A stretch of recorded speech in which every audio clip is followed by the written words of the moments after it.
Well, good Monday morning. Welcome to the WLBB Community Voice program here on News Talk 1330, FM 106.3. Also streaming live online at newstalk1330.com. And this morning, we're on the News Talk 1330 WLBB Facebook page. I'm your host, Colin Worthington. My guest this morning is an infection preventionist at Tanner Health System. She's been with Tanner for more than 14 years, began her career as a nurse tech at Tanner Medical Center in Villa Rica. While she completed her education as an RN, she went on to work there as well as Higgins General Hospital in Bremen. Began working in infection prevention in 2016, or is that 2000? No, it's 2016. Haley holds a master's in nursing and is certified in infection control. Her name is Haley Taylor, and she's our guest on this morning's Community Voice program. Good morning. Good morning. Thank y'all for having me. Absolutely. We brought you in at an opportune time. Of course, it's we could talk about COVID on every show. People would watch and they'd listen and have questions and things. But right now, it's a striking concern because we've noticed over the last couple of weeks, COVID-19 and influenza are overlapping, and you guys are getting visits at hospital. We're going to talk about that. Go back to a lot of the basics. We're going to talk about some of the things we haven't talked about in 6-7 months because it seems like a lot of people are ignoring some of those basic things, and we'll talk about that and a whole slew of other things on this morning's program. Well, we encourage you watching on Facebook to post your questions and comments to the News Talk 1330 Facebook page, and I'll take a look at those during the break and share those with our guest. Also, we're going to give away $100 this morning, so stay tuned. I think the second segment is we'll bring that question out.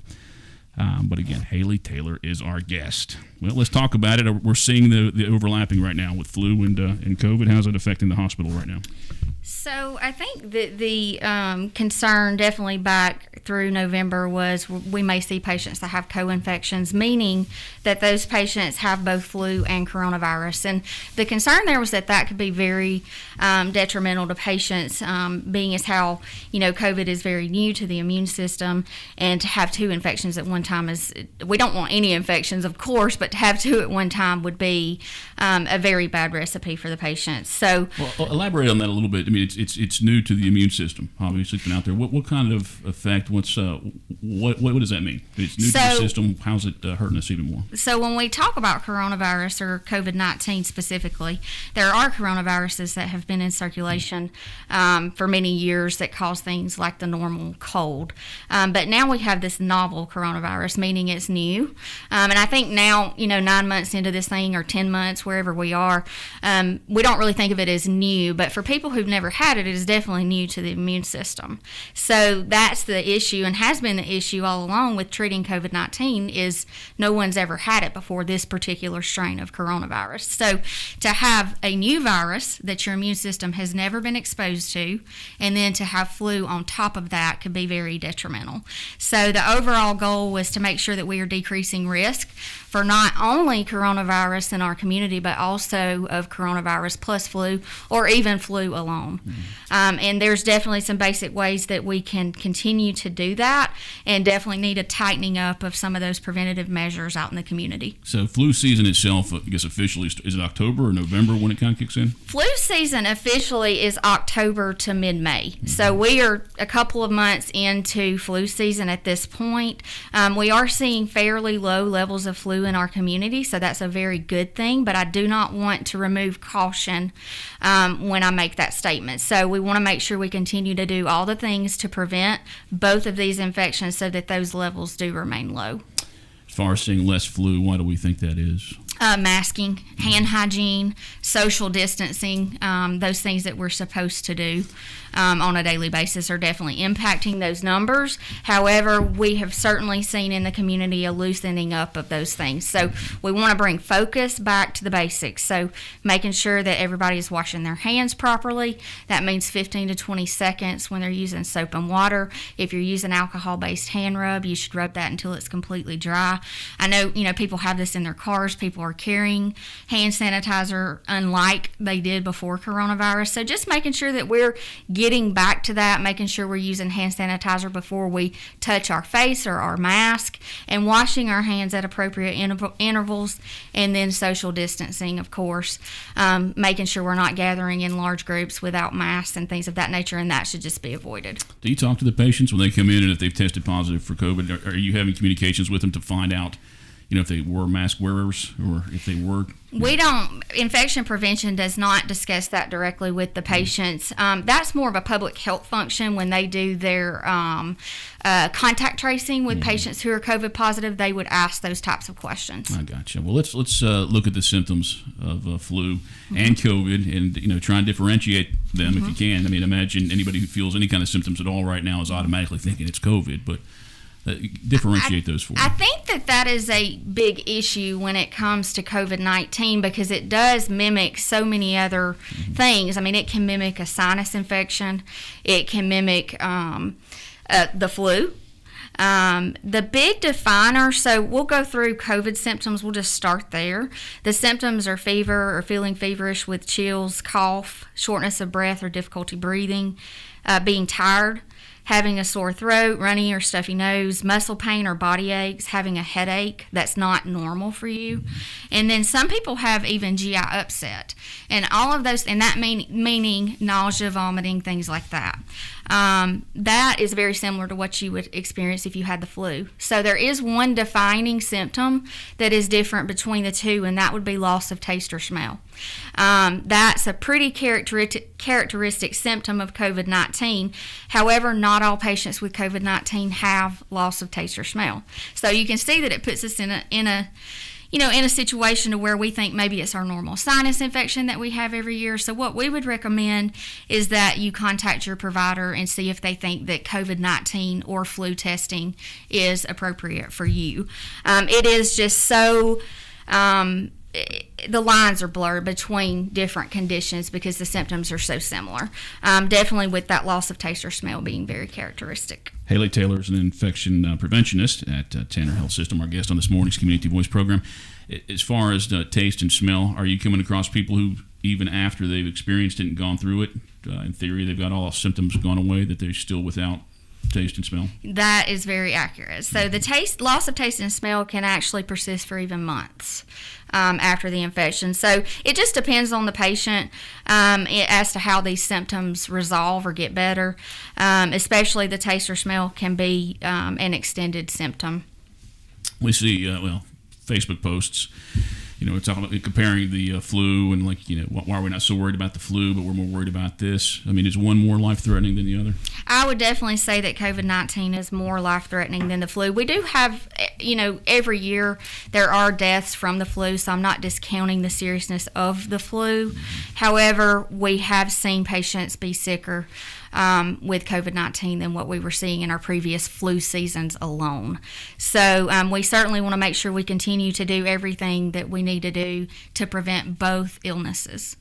So we're seeing patients in the hospital right now, in Tanner hospitals right now with COVID. Are we seeing hospitalized patients because of flu? It's been very low. We've had a very low number of patients who've been hospitalized with flu. Conversely, we've had a higher number who are hospitalized with COVID. We just need to make sure that, I can't emphasize it enough, that we continue to do the appropriate measures for prevention because we don't want our community to have to come to the hospital for these things. So mask, social distancing, and hand hygiene. That's the three most important things that we can continue to do at this time. All right. Haley Taylor is our guest on this morning's Community Voice program. We're going to take our first break. I'll take a look at some of your questions and comments on the News Talk 1330 Facebook page and share those with her. We'll also talk about preventing the spread, of course, and what Tanner itself is doing to prevent the spread inside of the hospital. And we'll give away $100 after this first break. Community Voice brought to you by Tanner Health System, Oak Mountain Academy, here on News Talk 1330, FM 106.3. As a graduate of Oak Mountain Academy, I've found that my experience on the mountain prepared me beyond all expectations. As a junior at Auburn University, I approached my studies with great confidence thanks to what I learned at OMA. When I think back on my time on the mountain, I think of my teachers. Their genuine love and concern for me as a student was always evident, and now, as an adult, I still foster those relationships. I'm Carly Robinson, an Oak Mountain Academy alum.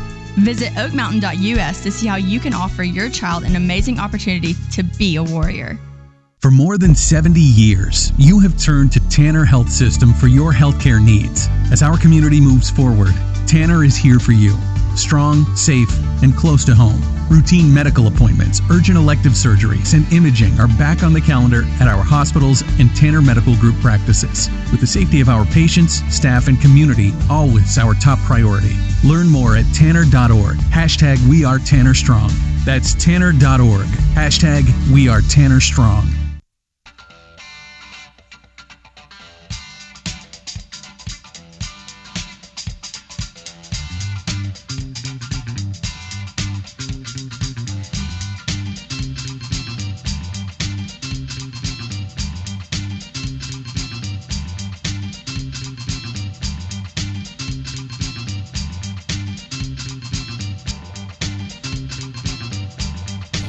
All right, it's 8:40. Welcome back to the WLBB Community Voice Program on News Talk 1330 FM 106.3. My guest this morning is Haley Taylor. She's an infection preventionist at Tanner Health System here in Carrollton. She's from Brandburn, so she makes the big journey over here every morning. Checking out your questions and comments this morning from Katie Gutierrez. What are some recommendations for extended families that still plan on getting together for Christmas?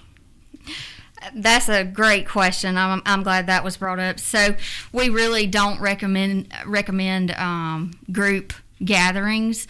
We do recommend that you think outside the box. I know that taking plates and delivering them to someone who is vulnerable is a good idea. Making sure that you have prepped that food in the proper way, making sure you perform hand hygiene before you touch any to-go containers or things of that nature. But overall, we don't recommend that you get together because what happens is we will definitely see an increase in cases that correlates with a time when we're having large gatherings. And you know what? I forgot to ask the big Christmas question. Hopefully, Gutierrez, who asked that question, hopefully that was good information for her. And I forgot to ask the trivia question. That was the important thing as we got back from the break. We're giving away $100 this morning. Mm-hmm. All right. This is the Random Christmas Trivia Cash giveaway. And I'm going to ask the question. We know the answer. Visit our website, newstalk1330.com. Click the Random Christmas Trivia banner. Enter your name, your email, your phone, and then, of course, the answer. One entry from all the correct answers we get today. We picked at random each day. And then that contestant wins $100. We're encouraging you only to enter once per day because rumor is they're going to disqualify you. So just enter once a day. Then on December the 19th, one of our 12 daily winners, I believe that's this coming Saturday, along with a 13th winner selected at random that morning, will have a chance to turn their $100 into $1,000 cash at a live remote broadcast at Mike Bell Chevrolet. Our question for today, how many reindeer are featured in the poem A Visit from St. Nicholas?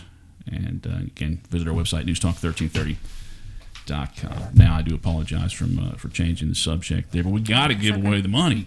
Certainly. I think we're about day 7 for this, so we've already had about seven or eight winners at this point. Let's talk about how you guys are preventing infection inside of the hospital itself. I mean, are you taking all the right precautions when we come in there? We are. We're following CDC guidance on how to take care of our patients, especially in general and as it relates to patients who need isolation in the hospital. So just to kind of give an overall view of that, there are 3 infection preventionists that work at Tanner, and we do manage our isolation program. So meaning we have patients at all times that could have something that could spread. So we do certain things to make sure that it doesn't spread within our hospital to our staff or to other patients. This is something that's not new. I mean, we've been doing this since I was I learned these things even when I was first in nursing school. So not new in the way that we do that. These are not new practices. We've just had to apply it to a different situation. So when a patient comes in, we definitely screen all patients. We screen them for symptoms.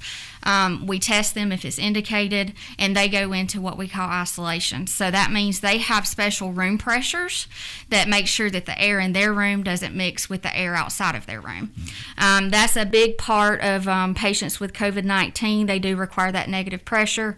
They're also on contact isolation, so not to get into too much medical terminology, but it just means we keep them isolated. It's as simple as that. We do have floors or areas that are dedicated specifically to COVID-19 patients so that they're not out in normal population areas. We definitely do pre-screening of patients before they ever get to us in our outpatient services, and then we require facial coverings covering. So anyone that comes into Tanner has to have on a face mask at a minimum. We require additional personal protective equipment for our healthcare workers. Even in the general population, we make sure they have their eyes covered. We have hand sanitizing stations at all facilities. We do social distancing. Even our staff members, they social distance when they have a break, when it's time to eat, or have mask breaks, things of that nature. We do rigorous cleaning of our environment. We have a great environmental services team. They are actually an amazing group of people, and they make sure that our facilities are pristine and disinfected in the ways that they need to be. We also use UV light to disinfect. So we have a lot of different things that we do. And again, these things are not new to Tanner. We have a whole team of people that's dedicated to making sure that all of the components are in place to take care of our patients safely as it pertains to COVID-19, but any other contagious illness as well. What are the deciding factors if someone is actually going to check into the hospital? Because you say you're pre-screening. Are we doing this over the phone? The telehealth is an ambulance? I mean, is a medic checking them out first? It depends on how they get to us. So if it's within the outpatient setting, the call is done before their appointment. If it's in the inpatient setting, they're going to get screened as early as by the paramedics, but in our triage process within the ER, they will actually do another screening. So every patient, even patients that come for outpatient treatments, like if you need to come get some lab work or imaging study, something like that, you're going to get screened at the front door. And then whoever's taking care of you is going to screen you as well. Visitor restrictions is also something that I should touch on. We are still, doing visitor restrictions, meaning that anybody that's admitted can only have that one visitor every day. There's no, families coming in or things like that. So that restriction is still in place as well. All right, Tom, it's 8:48. Our guest this morning is an infection preventionist. That's it with Tanner Health System. And let's talk about the importance of masks. I mean, we're seeing, and I guess the proper way to wear that too, as silly as it sounds, to have to tell people or to explain to people the proper way to wear it, or there's really no reason to be wearing it at all, right? If you don't do it correctly. You Correctly. have to do it correctly. What is the correct way? So the correct way, and I'm glad you asked this question, because I see lots of different things, and I know my coworkers also see things when they're out in the community that concern us. So what we would love for people to do is to mask, number one, but you should always perform hand hygiene before and after putting on or taking off your mask. That way, if there's something on that mask, you don't then get it on your hands and then touch your face. And that's no matter the quality. I mean, you and I are wearing Right. surgeon's masks this morning, but there are different types of masks. Right. Okay. So that is a big thing. You don't want to be pulling down your mask, taking it off one ear, putting it under your chin. Once it's in place, it needs to be in place, and you need to avoid touching your mask or your face. A good general rule is to really be mindful and not touch your face at all. And it's very difficult to do because we touch our faces more than we ever realize that we do. So really be attentive to that. Make sure you're keeping your hands off of it. But if you need to touch, adjust, remove, you want to perform hand hygiene before you do that, and then again after you do that. That way, if there's anything on that mask, you have effectively broken the chain of infection, is what we would say in the infection prevention department. So you've prevented any infection from occurring by cleaning your hands after handling that mask. One of the things you see of people speaking against wearing the masks is like, well, I can smell things outside the mask, so it's, why is that protecting me from, the droplets of COVID? It's all about droplet size. So how big is the droplet? So flu droplets are very big. Coronavirus droplets are a little bit smaller than flu droplets. And then if you talk about something like tuberculosis, which we don't really see anymore, we don't have a high incidence of that, those droplets are very, very, very tiny. So it's all about droplet size.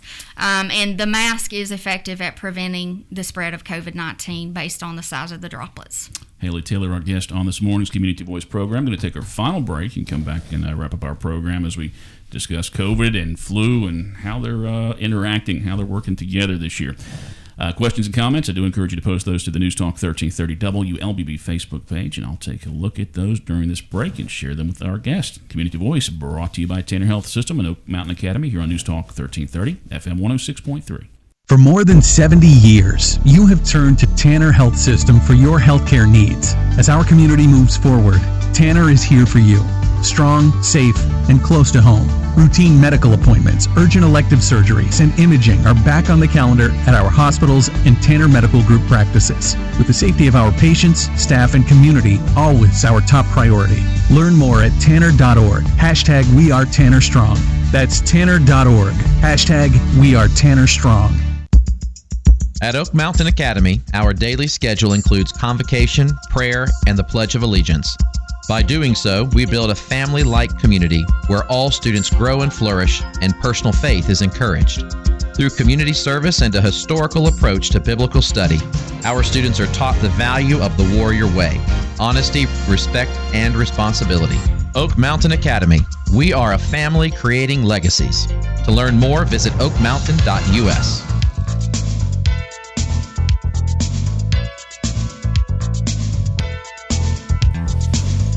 8:51. Welcome back to the WLBB Community Voice Program on News Talk 1330 FM 106.3. Streaming live online at newstalk1330.com. You can access the audio version via our website, newstalk1330.com, or use the TuneIn app. And we're also on the News Talk 1330 WLBB Facebook page this morning with my guest, Haley Taylor. She is an infection preventionist at Tanner Health System. Going to try and wrap up the program here. Looking at your questions online, Joey and Sonia Willingham, I'm going to try and rephrase your question. Are we seeing, do you know the process of counting COVID numbers with flu numbers as they come in? How are you separating them? Are they both being counted? Mm-hmm. Okay, so that's an easy question for me because myself and the other two infection preventionists actually manage that process for Tanner Health System. So we report daily to the state what our numbers are. We report even, how many beds we have, how many beds are full, how many of those are confirmed COVID, how many are suspected COVID, and then also we have a new piece for reporting which is flu related. Mm-hmm. How many of them have confirmed influenza that were admitted the day previous. So that data reporting is very accurate from Tanner Health System. I manage that myself, as do my other two coworkers, and we report it daily. So definitely goes to the state, and then they report it up to the national level. Medora Kittredge asking, what do you say about someone with autoimmune issues and asthma versus a healthy person getting and recovering from COVID?